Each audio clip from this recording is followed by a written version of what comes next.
Sports Professor Rick Horrow, Beyond the Scoreboard, the show that goes behind the trillion-dollar business of sports, marketing, deal-making, law, business. All of the issues that impact the X's and O's, frankly, more issues here than the normal X's and O's. Starting with the NFL draft, by the way, we'll give you a number of different perspectives, including an interesting take on a business that may ultimately increase the speed of healing for some of our biggest nagging injuries. A company called Embody. We'll get into that in a few minutes as we deal with the NFL draft. But first, 15 to watch, 5 top tech, 5 top social media issues. If you want to see the list of our top 3, look at us on CSN Washington, NBCWashington.com, Mid-Atlantic, all of the NBC family of networks as well. You can relate back to HorrowSports.com at Rick Horrow. We have the full list summarized on our podcast as well. We go beyond those stories. If you want to subscribe to us on Apple Podcast, Audio Boom, Google Play, Stitcher, iTunes feed, all of those networks, we'll deal with all of that. Well, first we'll deal with the NFL and the NFL draft. We'll talk about our interview with Jeff Conroy, the founder of Embody. Great tease, but we'll get to that in a minute. The NFL draft now then less than a week away. The Arlington and Dallas, Texas, both preparing for a windfall of cash. The event will provide more than $100 million in economic impact, and the 2017 draft in Philly, which was the first of its kind held outdoors, resulted in about 250,000 attendees and about $84 million of economic impact, beating initial projections by $14 million. The event marks the first time the draft will be held at an NFL stadium, and as usual, with Jerry Jones in charge, he'll utilize the field, the stands, and outdoor plazas, creating an all-encompassing atmosphere, enabling more fans than ever before to watch their favorite team's selection. Past drafts held at hotels and auditoriums, so it'll be interesting to see if this year's approach stacks up given the economic impact predictions. Probably should. Specific players in the draft, here's an interesting note. Lamar Jackson won't sign with an agent prior to. Multiple reports say the 2016 Heisman winner instead relies on the rookie wage scale. During 2011 CBA negotiations, the NFLPA agreed to implement a rookie wage scale as to a means of transferring wealth. At least 47% of all revenue, by the way, from unproven prospects to deserving veterans. To prevent training camp holdouts, rookie contracts simplified and deal terms and compensation became largely fixed. Guaranteed money negotiable. Jackson, a projected first-round pick, decided with little room for negotiation in his rookie contract, he'd forego signing with an agent, opting to hire a contract attorney to review the team's language. And should Jackson be selected in the first round as expected, he'll save a minimum of $250,000 in agent fees, a number that could reach $400,000 if he's indeed chosen by Arizona with the 15th pick. Why have NFL veterans pushed for a rookie wage scale? Well, 2 words, Sam Bradford. In 2010, he received $50 million guaranteed as the top overall draft pick, becoming the first player in league history to reach that compensation mark before taking a pro snap. And in 2011, Cam Newton signed a fully guaranteed deal worth $22 million as the number 1 pick. In a league where the average career is just 3.3 years, the biggest deals should be awarded players who have proven their worth. And that's what the structure does here. Look at specific markets. How about Jacksonville? Jaguars unveiled plans for a new $2.5 billion development in their hometown. The brand new skyline-defining neighborhood will start near the football stadium and eventually extend all the way to the St. Johns River, with high-rise buildings containing hotels, offices, residential space, and a convention center. The club not yet announced the timetable for the project, though part of the team owner Shad Khan's grand plan to transform and build up the shipyards, Metropolitan Park land across the street from the field itself. One thing for a local football team to invest in downtown Jacksonville, Jaguars president Mark Lamping said. A totally different thing for the internationally known, nationally recognized developer to take a look at Jacksonville and also say, you know what? I think you have potential. The Jaguars will partner with Baltimore-based Cordish on the project. The latest development continues the pattern of Jags owner Shad Khan investing in big dollars in innovation, not only for his team and facility, but the surrounding community. other NFL issues as well. For example, got some big charitable issues. But first, let's start with a little bit of fun. New England Patriots star and tight end Rob Gronkowski recently bought a stake in a special Kentucky Derby horse. Guess what it's called? Gronkowski. According to ESPN.com, the human Gronk recently partnered with the Phoenix Thoroughbreds Ltd. To acquire a substantial stake in the 3-year-old colt Gronkowski. The horse is a winner and I love a winner, Gronk, the person, said. When I heard about the racehorse being named after me, I started watching and got really stoked when he started winning. He's won his last 3 races, now headed to the Derby. I'm all in. Welcome to the Gronk family. I wonder if Gronkowski the horse knows this. The colt is the son of champion Horrow, Australia's racehorse of the year, 2003-2004, and purchased for about $400,000 by Phoenix last year as an unraced 2-year-old in training. Financial terms of the deal with the human Gronk not disclosed. The 144th Run for the Roses takes place May 5. The accompanying pageantry and $400 million in regional economic impact. Well, how about what the NFL is doing as far as its own marketability? According to Boston Globe, the start times for Thursday, Sunday, and Monday night games all being adjusted in advance of the season. The most significant change will be Monday Night Football, now kicking off at 8:15 instead of 8:30. The weekly Sunday night game, 8:20 instead of 8:30. Thursday night, 8:20, up 5 minutes from last year. The new schedule, direct action as part of the league's ongoing initiative to speed up the game while also drawing in more viewers. NFL working on keeping people tuned in for the entirety of games, whether the ensuing people and ensuring people on the West Coast can get home for a 5:30 p.m. kickoff and the kids not staying up past midnight with school the next day. Kind of hard to balance, but the NFL is trying, making it easier for kids to view games, critical to building its next generation of fan base. Now we'll talk about NFL charity. According to Sports Business Journal, Houston Texans defensive end J.J. Watt, usually in the news for his on-field performances, noted by Time and its amazing efforts off the field. $37 million for hurricane recovery efforts after Harvey devastated Houston. He helped deliver water, food, and supplies to storm victims, lifting the spirits of most impacted by the natural disaster. Every few years, a pro athlete touches the heart and soul of a city in a way that makes it nothing to do with athleticism, said Houston Mayor Sylvester Turner. Also making the exclusive list, in part for his philanthropic efforts, Golden State Warriors forward Kevin Durant. This past year, Durant committed $10 million to college track programs to help disadvantaged kids receive higher education, to building and renovating basketball courts around the world so at-risk youth can have a safe place to learn and play. How about Colin Kaepernick? London-based human rights organization Amnesty International, by the way, gave Colin Kaepernick its Ambassador of Conscience Award. And over the weekend, his former teammate and free agent safety Eric Reid presented Kaepernick with the award during a ceremony in Amsterdam.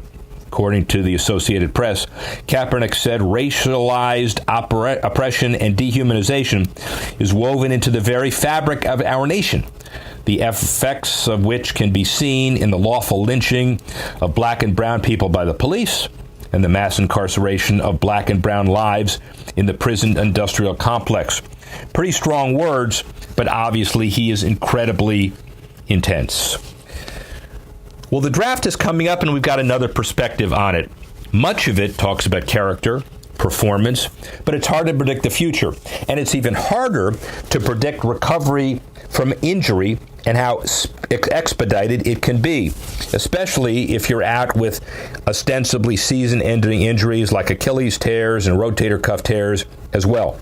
The intersection of sports and business brings us a company called Embody and its founder Jeff Conroy, raising $3 million of convertible debt and about $700,000 for the next investment to create an intersection of biology and biometrics. It's a scaffold for Achilles to repair comprised type 1 polymer and telecollagen, targeting Achilles as the first entry and then rotator cuff. We're going to let the guy explain it. But also, he raised a significant amount of money from DARPA, the agency from the federal government that also funds projects involving Navy SEALs and others. It is a big vision company, a great entrepreneur, and given the fact that the NFL draft is effectively a crapshoot, but the athlete injuries are certainly very important, a company that's scalable not only to deal with athletes on the professional level, but you and me, the weekend warriors, certainly is worth noting. Here is Jeff Conroy. Rick Horrow, inside the boardroom, beyond the scoreboard, and sometimes we just mix it up with sports and marketing. Now we're going to talk a little medical. All right, it's not going to be technical because there's a sports and a business angle to this, and if you listen carefully and you've had an injury of any kind, especially with tendons and all those kind of things that lawyers don't understand, you better listen to this because this is not only going to help your quarterback who has torn an Achilles, but every human being down the road. Jeff Conroy, CEO, founder, Embody. How's that for an introduction of the company? Absolutely. So a little bit of sports and medicine and business. Tell me a little bit about your background, obviously how does a former president of a tissue bank begin to create a business that may revolutionize how people heal? Yeah, no, great question. You know, my experience in learning the sports medicine business was in how donor tendons and products that are manufactured from cadavers end up used in surgical procedures and put into our bodies. And I really looked at a lot of that experience as saying there had to be a better way to engineer purpose-built products that would be more high performance, and as opposed to if you have an ACL replacement and you have to have the tendon of a 70-year-old donor who probably died from cardiovascular or diabetes diseases, those aren't exactly high-performance parts to put into an athlete. And so one of the things that struck me in looking at ways to approach building a company to focus on those things was really looking at some of the most high-performance athletes in the world, which are elite warfighters. And when you've got Navy SEALs, Green Berets, all kinds of technical special operations forces, and we've got a lot of parallels, certainly not parallels in terms of the danger or the consequences, but in terms of athletes who are driven and who constantly are faced with injuries, debilitating injuries, which could be career-ending. There's a lot of parallels in accelerating recovery. So that's kind of a long answer to, I was looking for ways to find technology that we could leverage that would really just be cutting edge, advanced. How do we harness the body's own healing properties and potential, and how do we avoid using, cadaver parts and in surgical repair, and how do we move to a future where, bioengineering, biomaterials, advanced manufacturing drive these opportunities. So before we get to the business part, now's the hard part, because I'm going to ask you to explain it in a way that humans can understand. This is not your dad's replacement surgery. The idea of producing scaffolds for Achilles repair as well as other opportunities in the body is something unique and is a very important part of your differentiation. So talk a little bit about that. Yeah, no, exactly. So the whole idea here is that we've chosen, and in terms of building blocks of products. We've tried to use proteins and collagen specifically, and collagen that's clinical grade and used in medical devices, to be able to engineer these scaffolds, which are really cell-friendly environments. So if you've torn an Achilles tendon and you're going to have a surgical repair to reinforce and restore your biomechanical strength or just your function, our collagen scaffolds will be wrapped around that surgical repair, and they actually provide a pro-healing environment where your own cells in the body migrate into those scaffolds, and they attach and they infiltrate and they stimulate your own new tissue to grow. So new tendon-like tissue grows over the surgical repair. And the whole idea is just, if we can use regenerative medicine to accelerate new tissue growing at the site of a surgical repair, we've got a real chance at reducing rehab and putting athletes of all kinds in a position to recover pre-injury performance, come back faster, come back with the same skills you had previously. So just quickly, so people can visualize it, this is a medical term, I guess, in a way, but think of a scaffold as like a little ladder, right? And the stuff grows on that ladder and heals you faster. Is that right, or am I totally wrong? Absolutely. I mean, the best way to describe it is your Achilles tendon.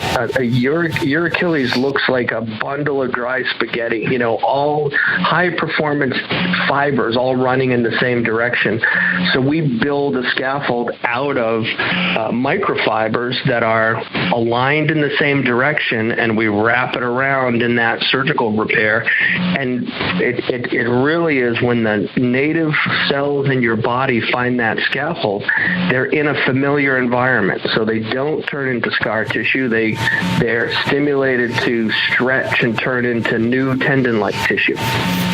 Ladies and gentlemen, I bet you didn't think on a sports business show you're going to hear the analogy between an Achilles tendon and some dry spaghetti, but here we are. So, listen, the other piece of this is from a business perspective for professional and college and high-performance athletes. We'll get to you and me later. But healing process, I know you are very circumspect at over-promising and under-delivering, so you can't get specific on this, but say a quarterback tears his Achilles, and it's 15, 16, 17 months before he's even back. What's the prognosis under this scheme? Well, great question, and these are things that we will prove out in human trials after we get to market. And so I have to be careful about claims. I think one of the goals that we're really focused on is really reducing the recovery time, and one of the things you need to do is get back to natural movement after that repair. So instead of what we hope to prove is that you can greatly reduce the boot time, the isolation time that you have where that tendon is not moving after surgery. And we hope to say instead of 8 or 12 weeks, maybe we can get the patient out of the boot in 6 weeks. That's one objective. And the second objective is that you've got, by stimulating these new cells to grow and new tissue, you're recellularizing and reanimating that surgical repair. And we're gonna do trials in athletes at a couple of large medical centers here in the Southeast, and we'll be proving that out. But I mean, clearly, it's hard in an FDA-regulated environment to make too many claims about what we can do for quarterbacks. But we really believe, and one of the reasons that the Department of Defense and DARPA in particular funded us was that there's got to be a better solution here than the scarring that occurs following some of the current repairs that are done. And what we can say about a quarterback is, look, putting this kind of a product into that repair site is going to minimize the scarring. If we minimize the scarring, we're going to accelerate the rehab. We're going to push them to get back and give them the confidence to get back as soon as possible. I don't know if that answers your question. Well, answer the question as well well as you can under the current business circumstances, which is really important. And from a business show perspective, let's talk about that side of the world. You mentioned DARPA a couple of times. Tell us a little bit about that program and what it is and why it's been so important to your development. No, fantastic. The Department of Defense has an agency called DARPA, the Defense Advanced Research Projects Agency, and DARPA is the moonshot factory of the DoD, and so the internet was created from DARPA. Drones and robots are created through DARPA funding, and we've spent it's a highly competitive process, and we made a case to these folks that restoring these elite warfighters to service faster and with pre-injury performance levels capable of being recovered was a priority, and they agreed. A special operations warrior, a Navy SEAL or Green Beret are multi-million-dollar assets, and returning them to service following things like soft tissue injuries, fully a third of the injuries or some of the most prevalent injuries that special operations forces face are Achilles, rotator cuff, and ACL. And so DARPA's mandate is to advance the standards across the board in terms of how technology impacts warfighters. And this happens to be one that's focused on health in terms of restoring performance following tendon and ligament injuries.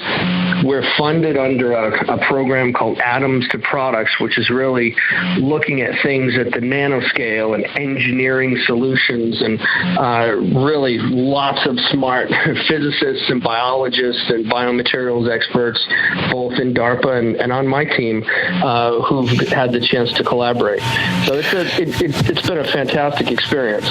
It's ironic that Navy SEALs and the improvement of their lot helped the next generation of Dan Marinos and Richard Shermans and the other folks that tear their Achilles or any other body parts from the NFL and other sports. Quite fascinating. And just so we know how far you've come, I don't know if you're prepared to tell us how much DARPA has actually funded you guys. It's significant. Can you give us the number, or do you just want to give us a range? I mean, you're free to do it. Great question. Our DARPA program has been funded at $12 million over the last 4 years.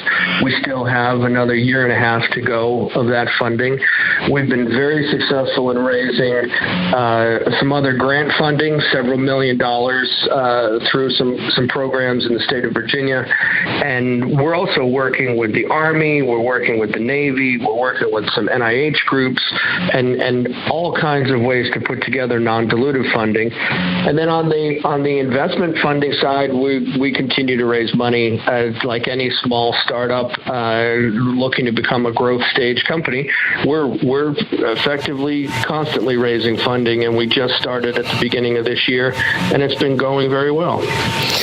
And so the idea of insurance companies with the pharmacoeconomic studies and teams and leagues on the professional level, I assume they're all supportive of you because less injuries help everybody?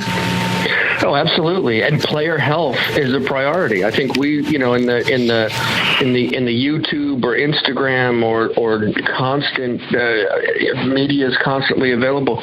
We see too many Achilles injuries or compound fractures on TV, and I think player health and the ability of these players to recover from these injuries is a priority of everyone in the chain, from the players to the owners to the leagues and the players associations. And we've seen that. I mean, we've had a chance to meet with some of the folks from the NBA and also some of the folks in the NFL, and player health is a clear priority.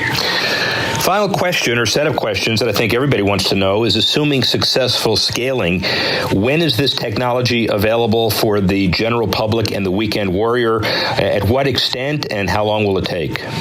Yeah, no, absolutely. Our plan is to launch our Achilles product by the end of next year, and towards the end of next year in the fourth quarter. So we will be seeking FDA approval and getting commercial. And what's great about the path that we've had to market is it's available to any sports medicine patient the day that it's available for a Navy SEAL or a quarterback. And so the idea here is we will be commercial next year with this Achilles product. We're working on the same type of product for the rotator cuff in the shoulder. We're also developing one of the first resorbable internal braces, kind of if you have a strain in an ACL and you want to put a high performance suture through it to reinforce that. We're doing one out of 100% collagen. And then longer term for us, we're looking to build ACLs that are just fully engineered, all made from collagen. We're building some fibers that are as strong as steel in our labs here. And so the future is really, I won't go to a cadaver for an ACL repair, even for a weekend warrior, or I won't have to have a second surgery and take part of your patella tendon or part of your hamstring to rebuild your ACL. And so that's the goal for us longer term, will be in the ACL replacement business. Quite clearly, all I need to do with my tattered body is to stay one step near your medical marvels. And with Jeff Conroy running the show, it ought to happen. Rick Horrow, speak with you soon. Well, Jeff Conroy gives us a pretty unique perspective, and it certainly is a company worth watching. Let's talk about some other sports, though, as we head away from the draft. By the way, believe it or not, there are some other issues, like golf. National Golf Day held on Wednesday, celebrating the $4 billion in charitable economic impact and the $70 billion that impacts the economy. The golf business impacts 1 in 75 U.S. jobs, 38.5 million people interested in golf, and a golf study that was released this week talks about impact well beyond the study that was released in 2011. National Golf Day shaping up to be the most successful and largest to date. 230 members of Congress, 235 attendees from 40 U.S. states, attendees of the conference visiting 80 of the 100 Senate offices and 145 House offices. Industry leaders meet with members of Congress, the executive branch, and federal agencies to discuss golf's nearly 15,000 diverse businesses, 2 million jobs impacted, tax revenue creation, and tourism. Let's shift to baseball. The Oakland A's had 46,000 people for a game against the White Sox, but they gave away all the tickets. They were so thrilled with the turnout that they want to do it again. 46,000 people turned out for the event. 200,000 initially requested from 35,000 accounts, averaging between 5 and 6 tickets per account. MLB not really recognizing this as official home game because no official attendance calculations based on giveaway. It's all based on paid attendance. And it's certainly a positive experience for the A's that could be replicated in the future, but it does little to mask the team's looming issue of finding a new stadium or significantly renovating the Coliseum, but at least it puts the Bay Areas on notice that the A's are charitable and moving forward. And speaking of up the coast, an ownership group in Portland recently met privately with city officials about bringing another MLB team to the Pacific Northwest. According to the Oregonian, two sides discussed plans for a downtown ballpark, 2 specific sites being floated. No official plans for either expansion or relocation been stated by MLB, though Rob Manfred did mention last year that Portland would be on a list of potential expansion cities. A ballpark in Portland would include funding from a $150 million grant that was approved by the state back in 2003 when the Expos were exploring relocation. The ownership group, named the Portland Diamond Project, formed by former Nike executive Craig Cheek, who sought to raise $6 million, already sold equity worth $500,000 to 2 unnamed investors. The group currently exploring stadium site options, but before it moves on to anything else. Finally, on the baseball front, Oriole Park at Camden Yards has to do some catching up. Those of us in the Mid-Atlantic would know this. According to the Baltimore Sun, the O's fans have been complaining for seasons about their cellular networks being overtaxed and slowed down because of the amount of people at the ballpark. 2012, 20 MLB teams joined a consortium with baseball to help the sport through its Wi-Fi and other high-tech communication options. The Orioles are looking at their own things, upgrading concession areas, suites, and other parts of the stadium. Obviously, the Orioles need to know and understand how important it is to generate some significant interest inside the stadium, and we're sure this will be one of their moves in the future. Finally, let's talk about soccer. 2018 version of the International Champions Cup set to feature 18 of the world's top soccer clubs.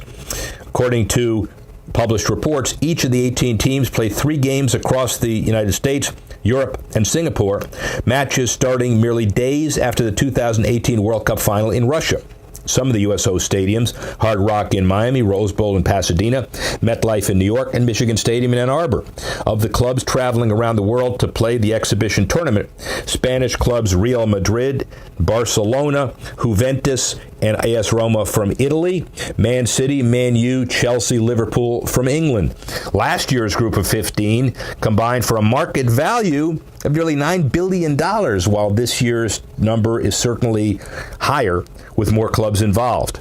The success of the tournament largely thanks to Miami Dolphins owner Steve Ross, who's contributed over $100 million of his own money to getting the ICC up and running. Expansion side of LAFC and the MLS, the stadium officially open. According to the Los Angeles Times, Bank of California Stadium, the $350 million open-air stadium finished ahead of schedule and budget in only 17 months. Facility marks one of the 16 soccer-specific stadiums across the league, also being the most expensive one in MLS history, and the first open-air pro sports venue built in L.A. since Dodger Stadium in 1962. The 22,000-seat venue already drawing rave reviews as the standard for what a new soccer stadium should be in the U.S. Built just outside of downtown L.A., fans sitting in the upper bowl have a direct and unobstructed view of the skyline from their seats and how steep the bowl is. It's exceeded expectations, LAFC owner Peter Guber said. You walk through here and you look at it and you'll say, I want to live here. Like New York, LA's diversity allows for the peaceful coexistence of multiple pro sports franchises, even those within the same sport. And then, speaking of New York, having played all of their home games at Yankee Stadium since joining the MLS as an expansion club years ago, NYC FC finally calls for a 26,000-seat stadium along the Harlem River Yards as part of a larger Empire State Development Corp plan for mixed-use development. The $75 million stadium would take up a fraction of the whole $700 million development plan, which calls for building 550 affordable housing units and a waterfront park. If approved, the entire project would be completed by 2022. New York City FC proposed an initial set of plans last year to build a soccer stadium on the Queens site and Belmont Park, but lost out to the NHL's Islanders. The club's plans call for paying $500,000 per year for a 99-year lease, effectively cementing them as the team of the area and proving that even with more than 10 pro sports teams in New York, it's possible for each to stand out and command audience share. Kind of like what the LA deal did. Finally, this isn't soccer, but this is international. Let me end with a very interesting note. And all of you esports fans, unite! The potential of adding esports to the Olympics seeming more likely going forward. IOC President Thomas Bach already ruled out the option of including any games with violent or discriminatory content. And according to Reuters, esports currently has an estimated 250 million players worldwide, giving them a huge fan base across the globe already. Bach wants to ensure that no games added to the Olympic mix would be offensive for anyone watching. We have to draw a very clear red line in this respect, and that red line would be games with killer content or the promotion of violence or anything into the Olympics. They can never be recognized as part of the Olympic movement. They have to be contrary to our values and our principles. The Olympics have been working on ways to attract younger athletes with the inclusion of esports, as long as they do it right. We'd like to thank Dan Martin and Tanner Simpkins for helping to put this podcast together as always. We'd like to thank Jeff Conroy for explaining his concept of Embody to us as far as injury prevention is concerned. We'd like to thank you for listening and watching, and we have more post-draft issues and NBA, NHL playoffs coming up next week as we go Beyond the Scoreboard.